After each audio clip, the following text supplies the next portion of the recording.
Así que sí hay de diversos sectores, digamos, integrantes para la lista de concejales. Bien, sectores que también han tenido mucha repercusión a nivel provincial en las luchas, ¿no? Luchas salariales por mejores condiciones laborales, ¿no? Sí, totalmente.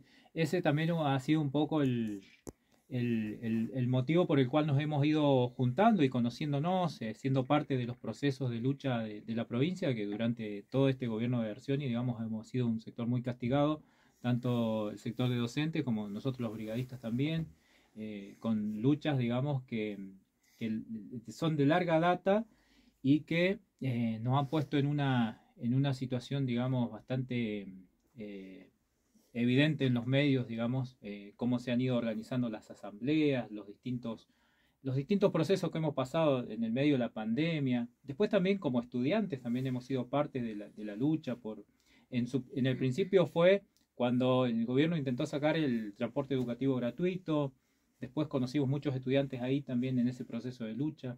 Digamos, la experiencia de Chubut viene marcando el camino, digamos, de lo que se viene a nivel nacional, porque si venimos viendo los procesos de otras provincias como Salta, como Jujuy también, donde hay un despertar, digamos, por parte de la lucha de los docentes, digamos, viene marcando el camino de resistencia del pueblo trabajador a las políticas que estamos atravesando, digamos, de ajuste y digamos, de entrega. La política del Fondo Monetario Internacional, digamos, que nos está matando. Daniel, y a nivel local y puntual entre Bering, Sí. ¿cómo ves a la localidad y qué cuestiones ves que se deben solucionar o abordar desde un nuevo gobierno? Bueno, nosotros lo que vemos, digamos, son los efectos de la crisis, principalmente la falta de trabajo, trabajo estable. Nosotros partimos de esa base, digamos, estamos en contra del trabajo precarizado, creemos que hace falta pases a planta de los trabajadores municipales, principalmente para sostener cualquier plan de gobierno, digamos, no podemos salir a vender un gobierno que trabaja, digamos, con la gente o que tiene una proyección turística, una proyección económica sin tener los trabajadores en planta. Me parece que eso es fundamental. Hay muchos contratados en el municipio, hay una cantidad de gente que tiene y muchos años de contratados, digamos, que no se han regularizado su situación y creemos que hay que partir por ahí. Primero, garantizar el trabajo estable para el laburante de Trevel. Y después, bueno, planes de viviendas locales. Creo que la situación habitacional es muy grave en Trevelin. Hay un plan de loteos que hace poco ha salido, digamos, el loteo de Mercedes Nahuelpan, donde muchos compañeros han sido beneficiados con ese plan, pero creemos que es insuficiente, que no resuelve la situación de fondo, digamos, que hay en Trevelin. Hay una cuestión que tiene que ver con la política inmobiliaria, digamos, que hay loteos, hay zonas, se está loteando mucho y no se están garantizando los servicios y las condiciones para esos loteos. Entonces nosotros creemos que eso es importantísimo solucionar. Bien. Y en el caso de ustedes, de Omaira, Jesús, ¿cómo ven también el pueblo? Bueno, que ya no es tan pueblo, porque viene creciendo de Va una forma creciendo. Sí, sí, sí. descomunal. ¿Y qué necesidades puntuales identifican ustedes allí en la localidad? Porque por ahí nosotros sabemos más de nuestro entorno, de aquí, de las necesidades puntuales y específicas que tiene nuestra ciudad aquí en Esquel, pero a veces desconocemos un poco la realidad de lo que acontece allí en Trevelin. La principal necesidad, yo que vengo de un paraje, es por ahí el tema del transporte, porque no tenemos acceso a un transporte de Trevelin a los parajes, solamente un transporte de Esquel, pero que va a Corcovado. Y el tema de las rutas, ¿no? También, que es una necesidad fundamental porque las rutas son de ripio y se nos hace imposible a veces acceder por ahí, ¿no? Sí, en esta época imagino que debe ser sí, complicado, ¿no? Con el hielo, la escarcha, la nieve, el barro, ¿no? Imagino que si no están ahí, bueno, eso ya tiene incumbencia a Vialidad Provincial. Claro. Si no está pasando una máquina permanentemente, se debe complicar la transitabilidad ahí. También el tema laboral, que es precario hoy en día, no está precarizado, y también que no se respeta el cupo laboral, ya sea para personas con discapacidad o para el colectivo trans, que tienen un cupo, por ejemplo, en personas con discapacidad un 4%, pero ese 4% no se respeta ni en la provincia ni tampoco en los municipios, no se aplica. Bien. Para nosotros, hola, ¿qué tal? Saludos ¿Cómo a están? la audiencia, ¿cómo Sí, están? sí. Para nosotros es fundamental entender a Trevelin dentro del contexto, digamos, un poco como lo mencionaba Dani, el contexto nacional, principalmente provincial, ¿no? O sea, de acá todo lo que nosotros podamos impulsar con buena voluntad va a tener que ver con la situación económica provincial, por eso también nuestra lista se conforma de manera provincial con la figura de Emilce Saavedra.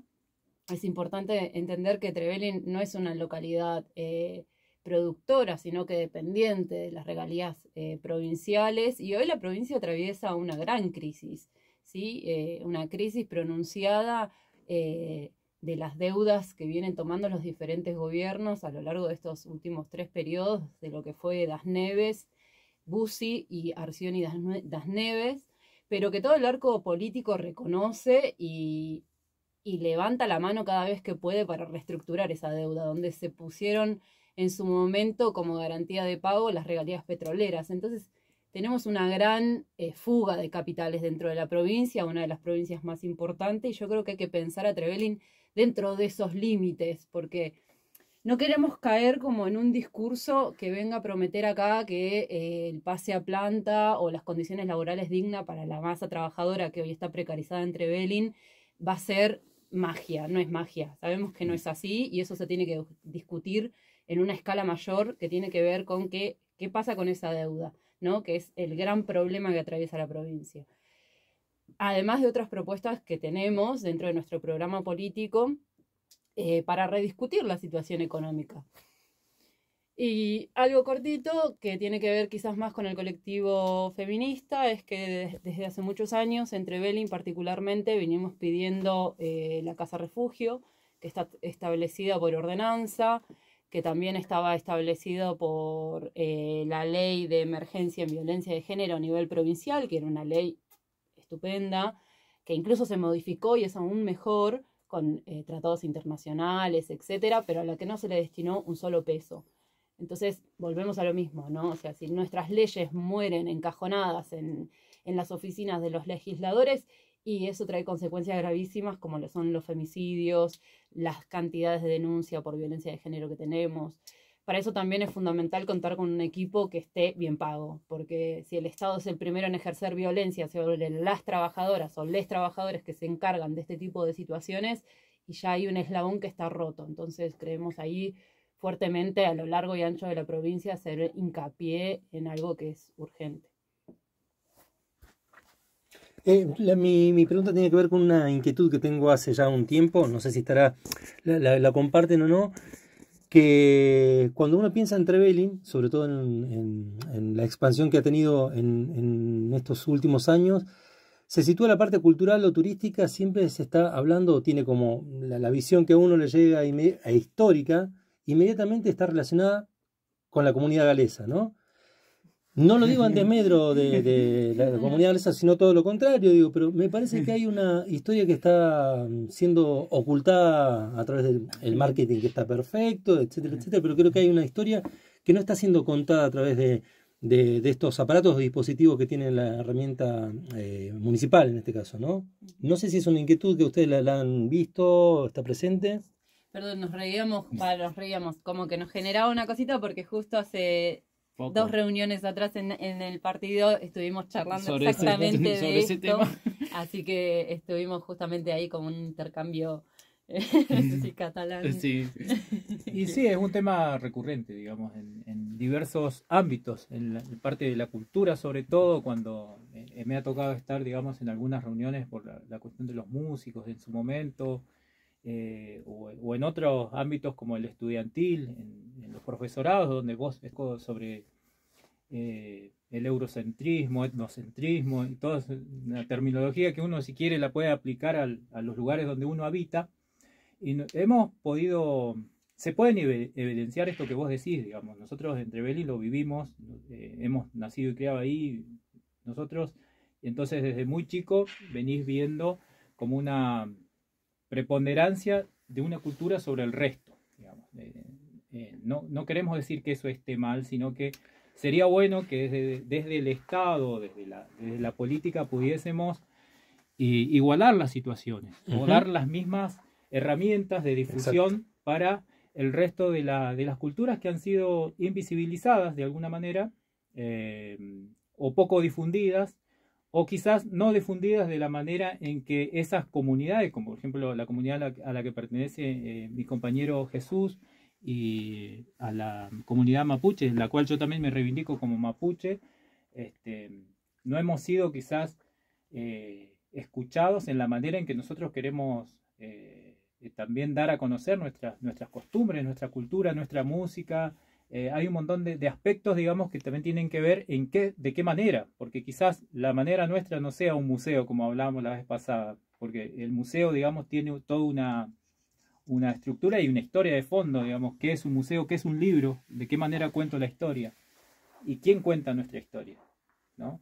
La podemos contar nosotros, los que ascendemos de familias que son chilenas, que han sido trabajadores que durante muchísimos años en la historia de Trevelin han sido invisibilizados también, y han sido los albañiles que han construido las calles, los que han construido las primeras casas. Entonces, frente a ese relato mayoritario que dice a veces que a Trevelin lo fundaron los galeses, nosotros decimos, quizás sí, y la historia dice eso, pero los que construyeron Trevelin me parece que eran mapuches, eran chilenos, había italianos, habían árabes. Mucho más rico es. Hay una diversidad enorme que estaría bueno también como poder, digamos, ver toda la gama de colores que hay dentro de la comunidad de Trevelin, como lo es también en la más regional, digamos, en la zona de Esquel, la comarca, digamos. Sí, se trata como de empezar a tener en cuenta un montón de cuestiones y poner en tensión este discurso dominante, por decirlo de algún modo, de la historia, de la cultura y la identidad de Trevelin, ¿no? Totalmente. Porque, digo lamentablemente porque prima más un discurso sobre el otro, ¿no? Como que no están en igualdad de condiciones ambas visiones, y creo que en lo personal es una pelea que va a llevar mucho tiempo, ¿no? Porque la historia se ha construido de esta forma, pero se ha invisibilizado todo lo otro que ya tenía este territorio, ¿no? Lo mismo pasa acá en Esquel. Sí, pasa lo mismo ¿no? en Esquel, En la sí. Trochita, si uno hace el viaje en la Trochita, bueno, la historia la cuentan desde una determinada visión y de una determinada postura política, ideológica, histórica, y a veces las comunidades mapuche tehuelche, no quedan como protagonistas también de esa historia, ¿no? Entonces, me parece que es una lucha que está bueno poner en tensión, pero que es una lucha que va a llevar mucho tiempo.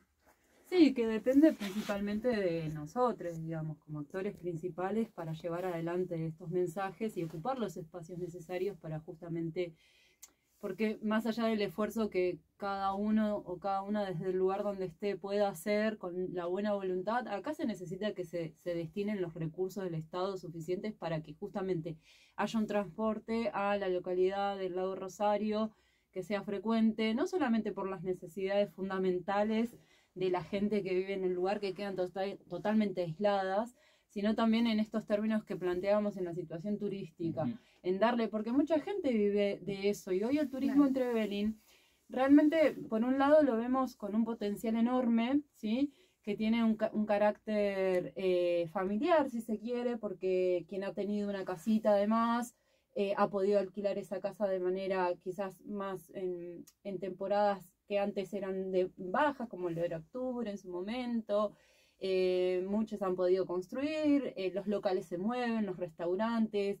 Yo soy feriante y se ve también un auge en la feria. Eso nos pone o sea, nos parece gratificante y creemos que tiene que construir por ahí, ¿no? Y no en cadenas enormes de hoteles y que se copen, digamos, estos pulpos que empiezan a aparecer, sino cómo se viene manteniendo. Pero claramente creemos que sí hay que dar un vuelco en cómo reivindicar pero con un mayor, o sea, con muchísimo respeto, ¿no? a las culturas que están faltando.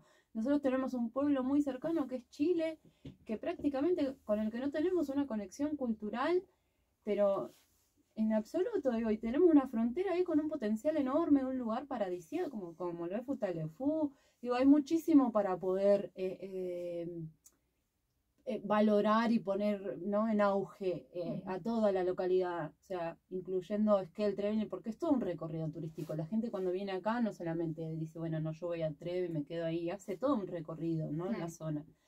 Pero bueno, lamentablemente las comunidades mapuches tehuelches hoy están muy estigmatizadas porque se topan históricamente con los mecanismos institucionales, por ejemplo, de la justicia, que para ellos siempre viene siendo en términos de injusticia. Entonces, sus luchas siempre son un poco más, ¿no? Como hay que estar siempre haciéndose escuchar desde otros métodos. Y bueno, por ejemplo, ahora tenemos un gran reclamo de la comunidad Nahuelpan, a la que no podemos escapar y del que el turismo incrementa, que son los residuos.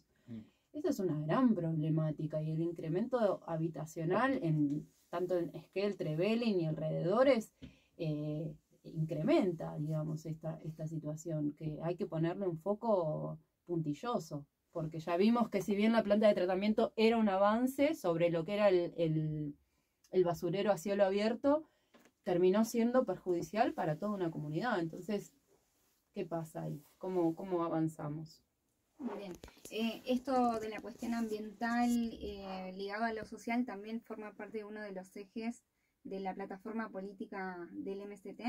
Sí, siempre. Nosotros somos luchadores de base. Somos ecosocialistas y llevamos una política socioambiental. Lo dijimos siempre en cada uno de los procesos asamblearios que se dieron muy fuerte en Chubut con el movimiento No a la Mina, pero también viendo que de la mano venía un deterioro en salud, en educación, en todos los servicios públicos, y siempre aunamos una consigna que fue clave en su momento, en el 2018 en adelante. Era trabajo digno sin megaminería. La megaminería no es la solución a esta crisis. Creemos que esa es nuestra política y somos militantes de base. O sea, yo empecé a militar políticamente en la asamblea de No a la Mina, por ejemplo. Entonces, tenemos muchas cuestiones que tienen que ver con el plano socioambiental de las que somos parte, digamos, de base, militancia de base, ¿no? O sea, No a la Mina es uno, nosotros lo reivindicamos como ejemplo para llevar adelante muchas de las propuestas que tenemos en reivindicación de la unidad en las calles y en una lucha desde un método asambleario obrero que es justamente ese, la democracia obrera, ¿no? Que puso en jaque, por ejemplo, lo que fue todo el chubutazo, el chubutahuazo del 2020. Fue un proceso impresionante en Chubut y demostró muchísimas cosas. Para nosotros es un gran eje. Bien. No sé si alguno de mis compañeros tiene alguna pregunta más para hacer. En lo personal, si podríamos nombrar parte más del armado político en el cual están, si nombramos por lo menos algunos más del equipo, ¿puede ser? Sí. Por favor. Vamos a buscar porque de las cámaras nos ponen. Yo puedo decir, como candidata a gobernadora la tenemos a Emilce Saavedra, vicegobernadora Julieta Rusconi, y queremos mencionar que nosotros estamos en un frente, ¿no? En un frente de izquierda, frente de izquierda unidad. Y entonces la lista está compuesta por diferentes integrantes de los partidos que conforman el frente. En este caso sería el MST, nosotros seríamos el MST y el Partido Obrero. Y Izquierda Socialista y parte del PSTU en Comodoro. Muy bien. Ahí tenemos diputadas, iría Santiago Vasconcelos como primer diputado, Omaira Rocha, Juan Aquino, Cintia Seibert, Martín Sáenz, Pamela Meinecul, Agustín Gigli, que es de acá de Esquel, Rafaela Alejandra Charela, Leandro Weinberg, Erika Inqueo, que es una luchadora del sector de salud de acá de Esquel también, César Antillanca, un reconocido también luchador de la provincia, Flavia Núñez, René Durán, Gladys Canesa y Andrés Urquía y Natalia Lorena Farroni en la lista provincial. Y acá titulares. Perfecto. Y bueno, nuestro compañero Jesús va como diputado a suplente. El tercer suplente. Bien, y en lo municipal para recordar, Bueno, y municipales sería primer concejal Máxima Asquijo, segunda Catherine Cañuepan, Hernán Mondino en tercer lugar, Marcela Pascual en cuarto, Sebastián Gauna quinto y Denise Koenig en sexto lugar. Eso es la parte de titulares. Y suplente sería Marcos Agüero, Valentina Masquijo, Leo Rocha y Manuela Miño. Sería cuarto lugar suplente. bien. Daniel, Omaira y Jesús, les agradecemos mucho el tiempo, la predisposición, que se hayan acercado hasta aquí, que hayan viajado. Perdón, sí. yo le voy a dar un saludo a mi madre, que me dijo que la salude, a Mónica Calfú, la saludo, espero que esté Mónica atenta. Calfú, mirá qué fiel tal. oyente de aquí Sí, de sí, Radio sí. Nacional. Ella ahora debe estar escuchando ahí en la casa artesana, así que me dijo, Bueno, le saludame, mandamos un saludame. saludo. Las mejores tortas fritas del lago Rosario, Es ¿eh? verdad. Chicos, a los tres muchísimas gracias y bueno, vamos a seguir en contacto de acá al 30 de julio para ver cómo viene esa campaña. Perfecto, Gracias. muchas gracias. Bueno, muchísimas gracias, Gracias a por el ustedes. espacio. Sí, y estamos a disposición para cualquier momento nos podemos acercar.